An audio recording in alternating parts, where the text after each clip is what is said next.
Makers IAS academy மூலம் இது வரைக்கும் நீங்கள் பல ஐஏஎஸ் அதிகாரிகளை உருவாக்கி இருக்கீங்களா ஐயா? இந்த பயணத்தை நீங்கள் எங்கே எப்படி ஆரம்பிச்சிங்க?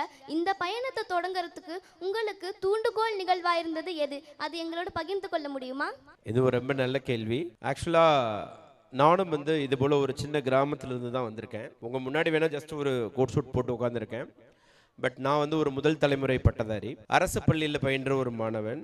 எங்கள் பள்ளியில் அடிக்கடி என்னுடைய ஆசிரியர் சொல்லிக்கிட்டே இருப்பாங்க, அதாவது கனவு ரொம்ப ஒரு உயர்ந்த லட்சியமாக கனவு காணணும், உன்னால் அது முடியும் அப்படின்னு சொல்லிட்டு ஒரு சின்ன விதையை மட்டும் போட்டாங்க. +2 முடிச்சதுக்கப்புறம் எல்லாரையும் போல் நானும் நீங்கள்லாம் இப்போ 10th எழுதுனீங்கன்னா நல்ல மதிப்பெண்கள் வரணும்னு போய் கோயிலுக்கு போய் வேண்டுவீங்கல்ல, அதே போல் நானும் மதுரை மாவட்டத்தில் அலங்காநல்லூரில் ஒரு கோயிலுக்கு போயிட்டு சாமி கும்பிட்டுட்டு அதுக்கப்புறம் மீனாட்சி அம்மன் கோயில் போயிட்டு சாமி கும்பிட்டுட்டு வெளில வர்றப்ப நீங்களும் ஆகலாம் ஐஏஎஸ், அனுமதி இலவசம்னு ஒரு வேர்டு இருந்தது. அதை பார்த்துட்டு உள்ள போனேன். அங்கே உன்னை போல ஒரு கணீர் குரல், ஆனால் ஜென்ஸ், அந்த பேருக்கு சொந்தக்காரு இறையன்பு ஐஏஎஸ். அவர் தான் அந்த கருத்தரங்கில் நிறைய பேர்கிட்ட பேசிக்கிட்டு இருந்தார் மாணவர்கள்ட்ட. நிறைய மாணவர்களை அந்த நிகழ்ச்சி மூலமாக சிவில் சர்வீஸ்க்காக, அதாவது இந்த ஐஏஎஸ் ஐபிஎஸ் ஆகணுன்ற கனவை துரத்துவதற்காக ஒரு விதையை போட்டார் அந்த இடத்துல. ஸோ அப்படி தான் நான் இந்த ஃபீல்டுக்குள்ளே வந்தேன்.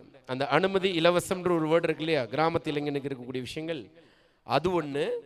ரெண்டாவது, யார் வேணாலும் ஜெயிக்க முடியும்னு அவர் சொன்ன அந்த வார்த்தை.